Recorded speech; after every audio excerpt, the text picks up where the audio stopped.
देखिए, आप भी गवाह हैं, हम भी गवाह हैं। बहुत दिनों से एक चार्ज लगता था, हम लोग भी कहते थे, बहुत सी जगहों से साबित भी होता था कि भारतीय जनता पार्टी को लोकतंत्र में विश्वास नहीं,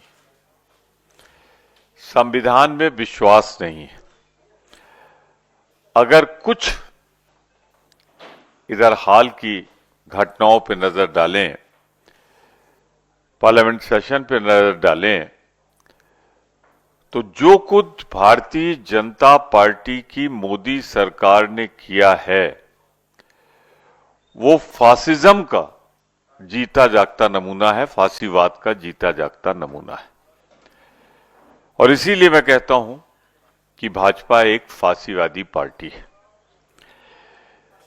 देखिए, पहली बार ऐसा हुआ है लोकतंत्र में, in the history of democracy,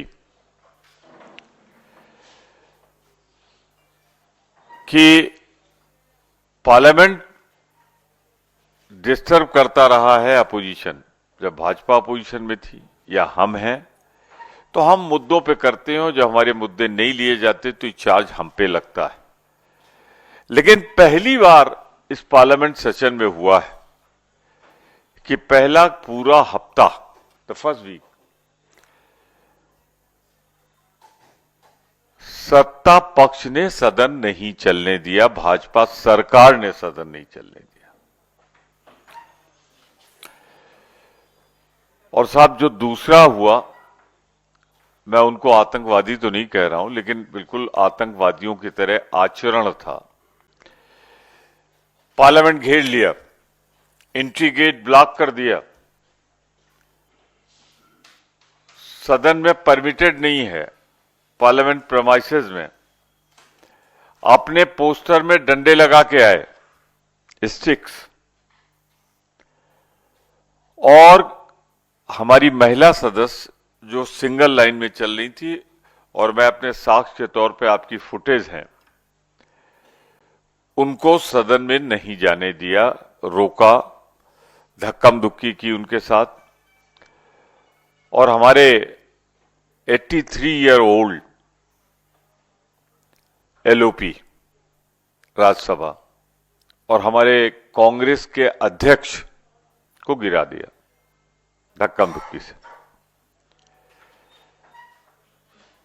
बिल्कुल ऐसे जैसे कोई, मतलब घेराव करके हमारी एंट्री बैन कर दी गई पार्लियामेंट में जाने के लिए। तो ये पहली बार हुआ होगा कि जब संसद में अपोजिशन को न घुसने दिया जाए। हमारी मांग है कि सीसीटीवी फुटेज वहां पे एक एक मिनट की, एक एक पल की, एक एक इंच की, क्योंकि मैं समझता हूं सर्वाधिक संवेदनशील और सुरक्षित क्षेत्र संसद परिसर, वो जारी करें। और जो कुछ वो कह रहे हैं उसी सीसीटीवी से, झूठ बोल के नहीं कि मिनिस्टर्स की सीरीज लगा दो, आज ये झूठ, कल वो झूठ, परसों वो झूठ, सुबह वो, दोपहर वो, शाम,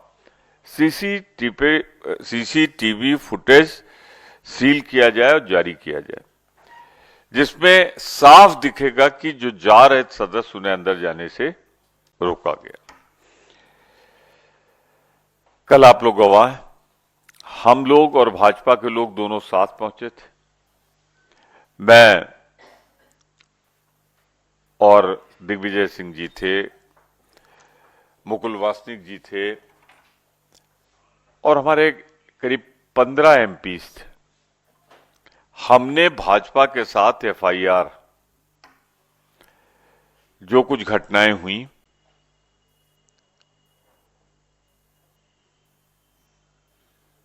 खड़गे जी के साथ बलपूर्वक हमें घुसने न देना, लोकतंत्र हाईजैक कर लेना, इसकी एफआईआर दोनों ने साथ लिखाई थी।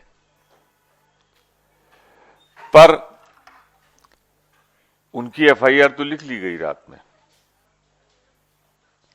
हमारी एफआईआर अभी लिखा जाना बाकी है। सुप्रीम कोर्ट ने कई बार कहा है कि एफआईआर तो लिखना अगर दी जाए तो वो वादी का अधिकार है, कंप्लेनेंट का अधिकार है। उस अधिकार को भी अभी तक जब मैं आपको संबोधित कर रहा हूं, उस अधिकार को भी 12-14 एमपीज के जाने के बाद भी अभी तक उस एफआईआर के लिखे जाने की सूचना नहीं आई, जबकि हमने जो एफआईआर दी है उसकी रिसीविंग कॉपी हमारे पास है, बहुत लोगों के पास होगी, नहीं होगी तो हम दे देंगे।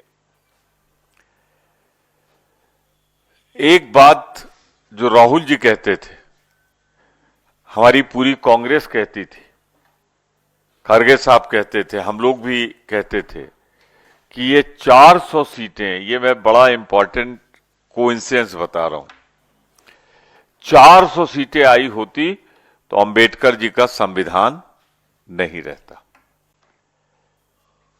फिर मोदी जी का संविधान होता, भाजपा का संविधान होता। वो साबित हो गया क्योंकि इनके दिल में जो है वो जुबान पर अमित शाह जी के आई गया। डिसरिस्पेक्ट, मैं तो कहूंगा इंसल्ट, सरकाज्म का एक बहुत ही घटिया नमूना, जिस तरह अमित शाह जी ने दिखा चुके हैं हम लोग, 11 सेकंड का 12 सेकंड का वो वीडियो है और सब आप देख चुके हैं। मतलब ऐसा जैसे अंबेडकर जी ना हो गए, ऐसा अपमानजनक टिप्पणी की है। तो हम अपनी मांग को दोहराते हैं और तब तक कायम रहेंगे कि माफी मांगे अमित शाह जी और इस्तीफा दें, माफी मांगे और इस्तीफा दें। उस पे हम कायम हैं, कायम रहेंगे, क्योंकि जो हमारे संविधान निर्माता का प्रति ये विचार रखता है तो वो संविधान की सौगंध खाके मंत्री नहीं रह सकता। दूसरा, इसके साथ हम कहना चाहते हैं कि मोदी जी ने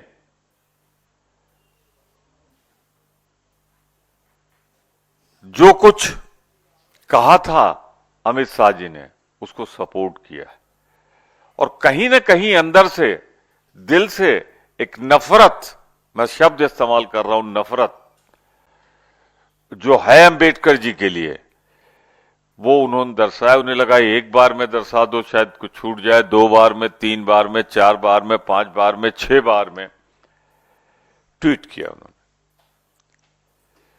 तो मोदी जी माफी मांगे, एक अंबेडकर के अपमान को, अपने गृह मंत्री को बर्खास्त करने की जगह उन्होंने भी अंबेडकर के अपमान में बराबर की भागीदारी की है, इसलिए वो माफी मांगे। मैं गोगोई जी से अब आग्रह करूंगा कि जो कुछ मुझसे छूट गया हो या जो है भी उसमें पूरी तरीके से रख देंगे बात को। धन्यवाद आदरणीय प्रमोद तिवारी जी,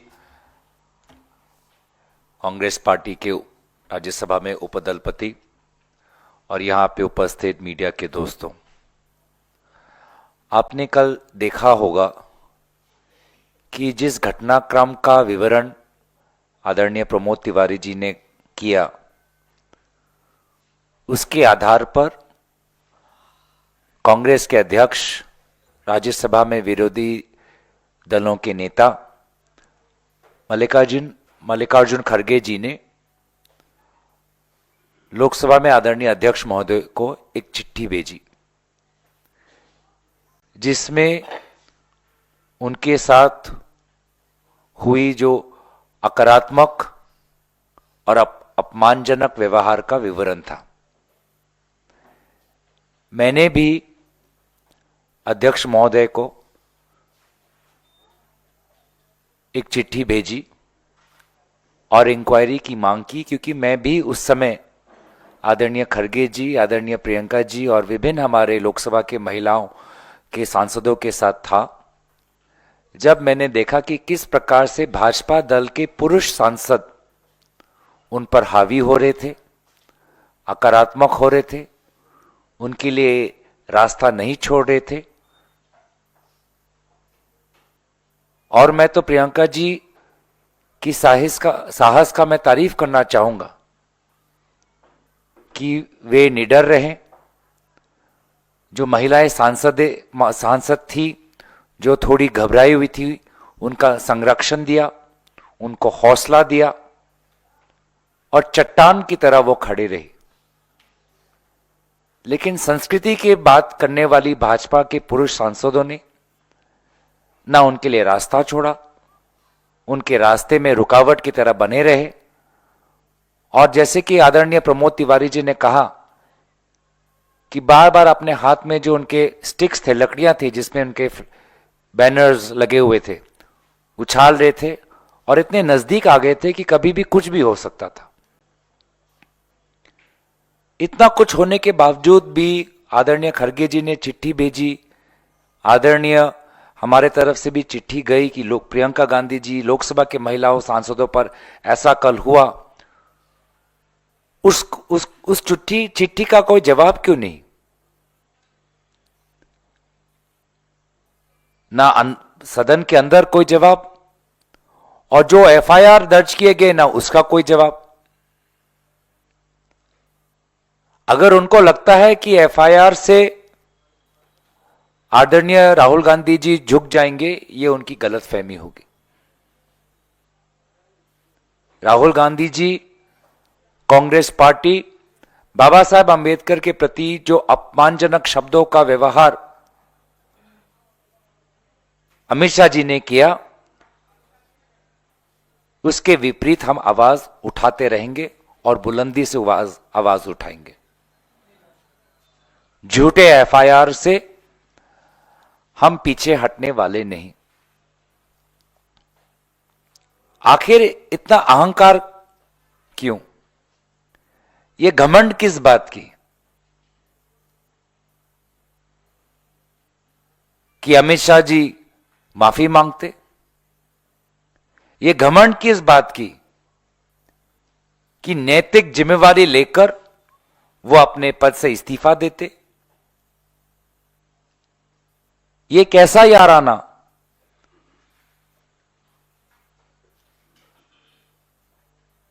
जिससे प्रधानमंत्री मोदी जी विवश होकर अमित शाह जी के अपमानजनक बातों को समर्थन दे रहे हैं। तो शब्दों का चयन और जिस वाणी में उन शब्दों का उच्चारण हुआ, ये सभी ने देखा।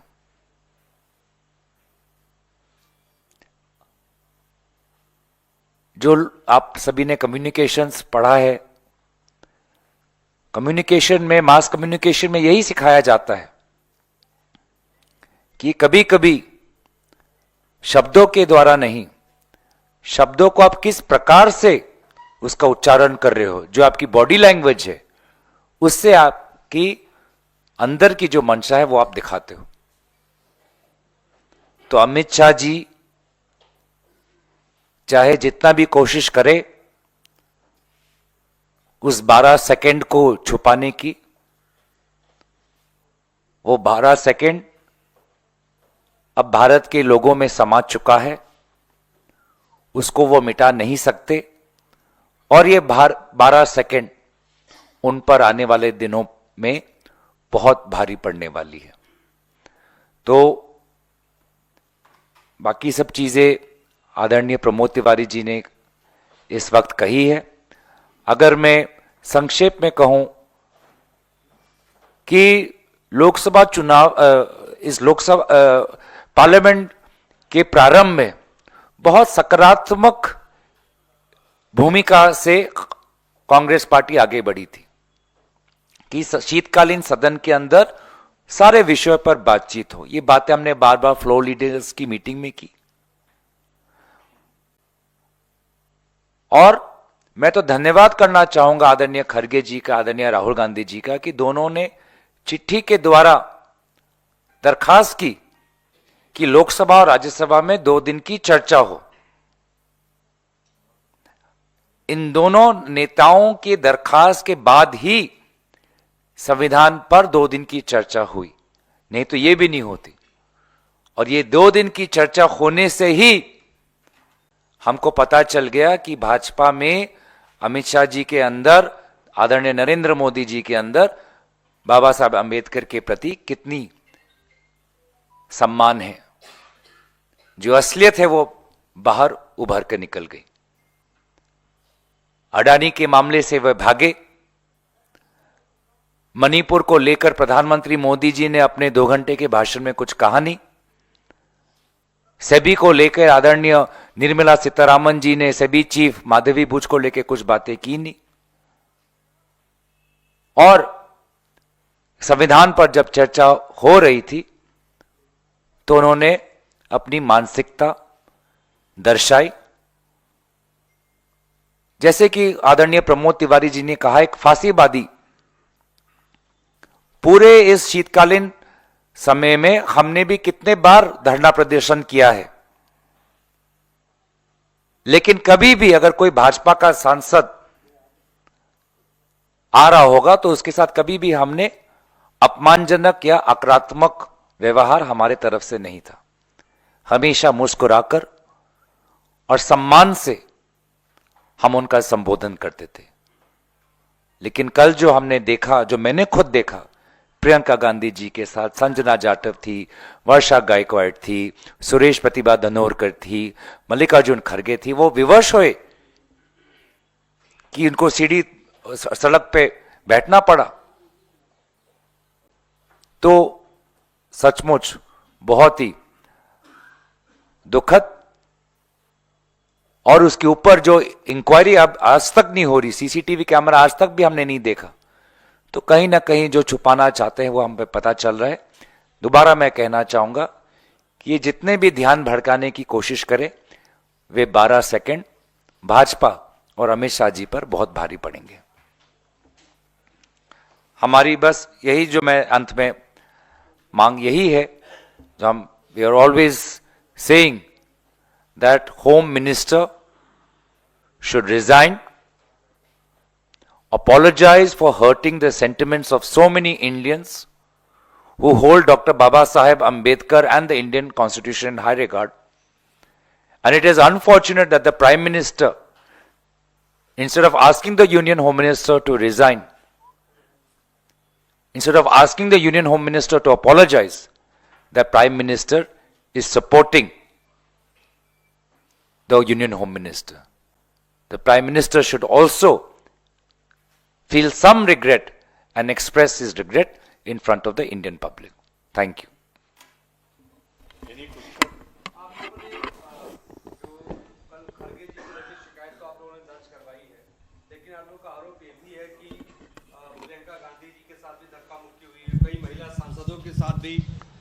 आप लोगों ने मल्लिकार्जुन खड़गे से संबंधित एफआईआर तो दर्ज करवा दी है, लेकिन आप लोगों ने यह भी आरोप लगाया कि प्रियंका गांधी के साथ भी धक्का मुक्की हुई है, कई महिला सांसदों के साथ धक्का मुक्की हुई है, वो भी असहज हुई हैं। तो क्या आप लोग इस मुद्दे को लेकर भी एफआईआर दर्ज कराने वाले हैं?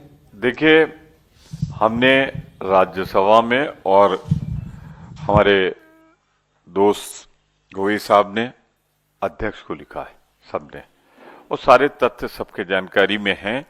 चूंकि कोई राज्यसभा का सदस्य था, कोई लोकसभा का था। खड़गे जी अगर राज्यसभा के थे तो प्रियंका जी और महिलाएं ज्यादातर उसमें लोकसभा की, दोनों को दिया है।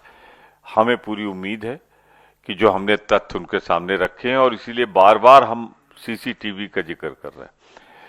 हम लोगों ने भी बहुत धरने दिया, हर पार्टी देती है, बगल में एक गैलरी छोड़ दी जाती है हमेशा, और उसमें खड़े हो जाते हैं सिक्योरिटी के लोग, उधर से निकलते हैं। यहां तो जो पुरुष थे, जैसा अभी गोगी साहब ने कहा, पुरुष झपट्टा मार रहे थे, जैसे नहीं नहीं नहीं। अरे मैं कहता रहा हूं, ऐसा लग रहा था जैसे टेरर अटैक जो हुआ था दोबारा भाजपा वालों के रूप में। मैं किसी को टेररिस्ट नहीं कह रहा हूं, लेकिन हालात वही बन गए थे। मेरा एक सवाल है, 20 दिन का ये जो विंटर सेशन है ये खत्म हुआ है, और according to one report it says that 54.5% of Lok Sabha work has been done and 40% work has been done in Rajya Sabha. So who to be blamed for not this pending work?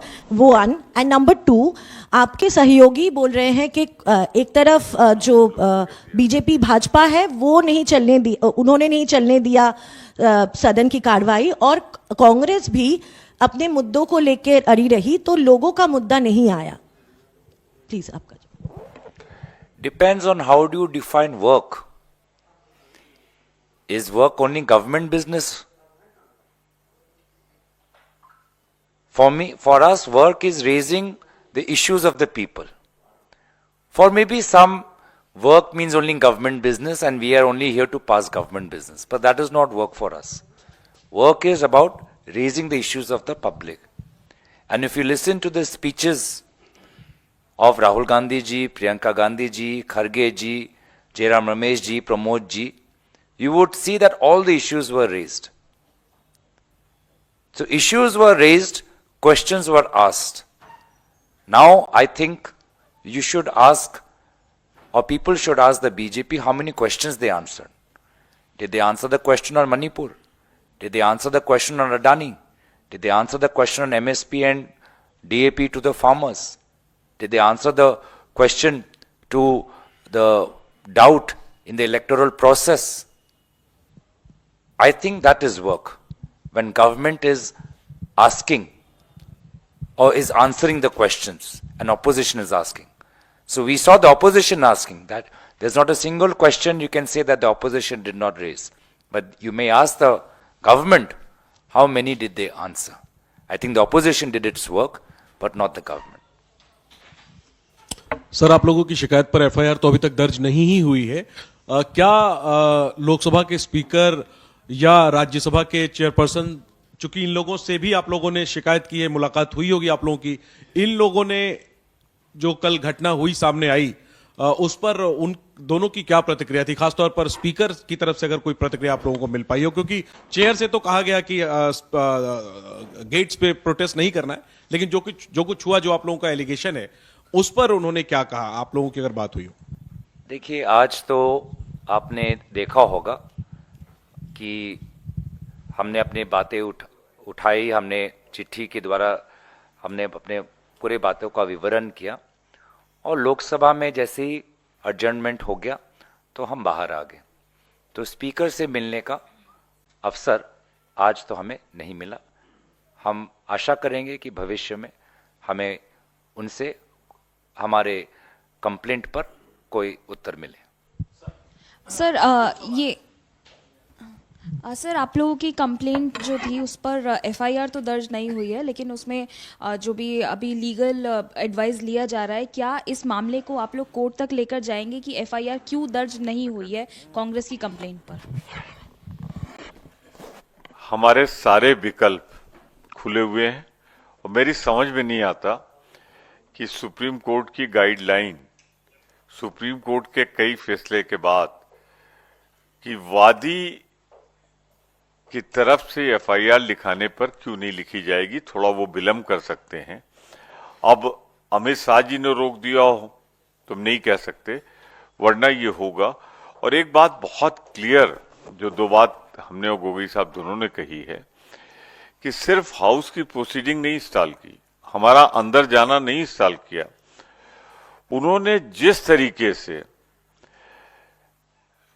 झूठ बोला है इस घटना को लेके, मेरे ख्याल से अभी पता नहीं बेहोशी से वो होश में आए कि नहीं आए. सांसद जी, मैं उनके शीघ्र स्वास्थ्य लाभ की कामना करता हूं. बहुत भयंकर रूप से, बस सिर्फ ये होता था कोई मंत्री जाता था तो उठ के बैठ जाते, फिर बेहोशी शुरू हो जाती है, या फिर होश आता होगा कोई बीमारी होगी, तमाम नई है. और जो हमारे दूसरे सम्मानित सदस्य हैं, पहले फोटोग्राफ में तो खून नहीं बह रहा, दोबारा आया है तो अब तो रुक गया होगा खून बहना. इसी तरह से कुछ आरोप भी घटिया किस्म के, जिनका जिक्र भी नहीं करना चाहता. जैसे मैं अपना उदाहरण दूं, मैं जा रहा था, मुझे यही महिला सदस्य, क्या नाम है उनका, हो यूं करके रोक रही, तो मैं तो डर गया. तो जो कुछ हो रहा था, अरे यार, नागालैंड वाली क्या नाम उनका, कोनियाक, पी कोनियाक जी।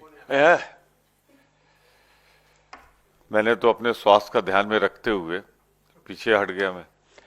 तो मैं इतना कह सकता हूं कि कल तो बिल्कुल ऐसा लग रहा था जैसे ये सब मिलकर झूठे आरोप रुक रुक के, थोड़ी देर में कुछ आया, फिर थोड़ी देर में कुछ आया, फिर थोड़ी देर में कुछ आया। इसीलिए हमारी गोगोई साहब की डिमांड है कि जो सीसीटीवी फुटेज है वो एक एक सेकंड दिखाई जाए, तो उसमें पता लग जाएगा कितनों को रोक चुकी थी।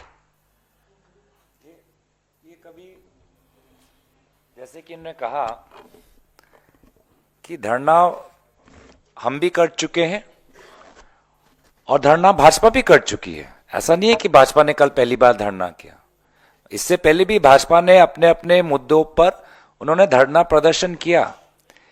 लेकिन कल जिस प्रकार का आक्रामक उन्होंने रूप धारण किया, जिस प्रकार से माहौल को बिगाड़ने की कोशिश की, कहीं ना कहीं यह भी प्रश्न उठ सकता है कि अमित शाह जी के गलती से ध्यान भटकाने की कहीं ना कहीं क्या ये सुनिश्चित योजना तो नहीं थी? क्योंकि इससे पहले उन्होंने भी धरने किए, हमने भी किए। हमेशा सिक्योरिटी, जब हम कांग्रेस पार्टी करती है, सिक्योरिटी हमेशा रहती है। तो कहीं ना कहीं एक वो डेलिब्रेट तो नहीं है, सुनिश्चित तो नहीं है, ये भी सवाल उठता है, ताकि हम अमित शाह जी ने जो गलती की, जो वो 12 सेकंड में जो उन्होंने अपमान किया, प्रधानमंत्री मोदी जी ने समर्थन किया, उससे देश का ध्यान भटकाने का ये सुनिश्चित योजना हमें तो लग रहा है। जब भी सत्र होता है, सत्र की समाप्ति पे एक स्पीकर या जो राज्यसभा में चेयरमैन, उनकी तरफ से हाई टी होता है। आज कांग्रेस पार्टी ने उसका बहिष्कार किया, इसका क्या कारण था? जहां तक मेरी जानकारी है, काफी एनडीए के लोग भी नहीं थे, तो क्या आप कहेंगे कि एनडीए ने भी बहिष्कार किया? अगर आप लोग नहीं गए तो उसके पीछे क्या वजह? तो एनडीए क्यों नहीं गई? एनडीए के दो, जहां तक मेरी जानकारी है, 2 ही दल गए हैं, और एनडीए के कितने समर्थक दल हैं वो भी आप जानते हैं। तो वो भी सवाल जायज है कि क्यों नहीं गए, और 2 ही क्यों थे? तो शायद उनको भी नाराजगी है कि भाजपा आखिर इतनी घमंड में क्यों है कि माफी नहीं मांग पा रही, खेद क्यों नहीं प्रकट कर पा रही, ये शायद उनके मन में ये हो। तो वो पूछिए उनसे।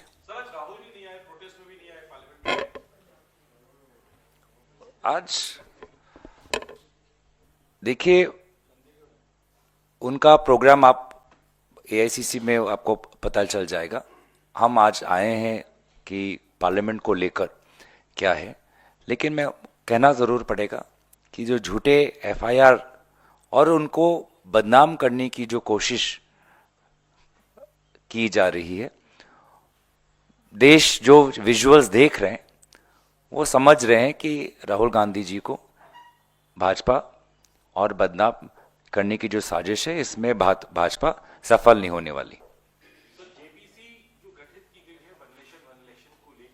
आप लोगों का स्टैंड क्या रहेगा? ऑल्दो आप लोगों ने मेंबर्स तो मेरे ख्याल से उसमें हैं, अब आगे क्या रहेगा? और दूसरा आपसे सवाल ये है कि मेरे ख्याल से ये घटना जो है, हम लोग आज यहीं तक रहें तो ज्यादा अच्छा है। कल के बारे में, हाउस के बारे में, जेपीसी में हमारे मेंबर्स भी जा चुके हैं, सब जा चुके हैं, तो इसे बहुत वाइड नहीं करना चाहते, इसलिए आपसे अनुरोध है इसे और दिशा में न ले जाएं।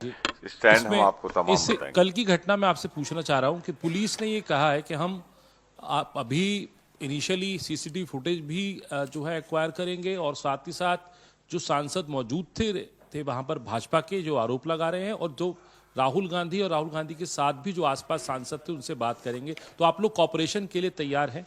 इन्वेस्टिगेशन में हमारी एफआईआर का जिक्र हम कर रहे हैं, वो क्या कोर्स ऑफ एक्शन होगा वो तय करें, पर हमारी एफआईआर पहले लिखें तभी तो जांच शुरू होगी।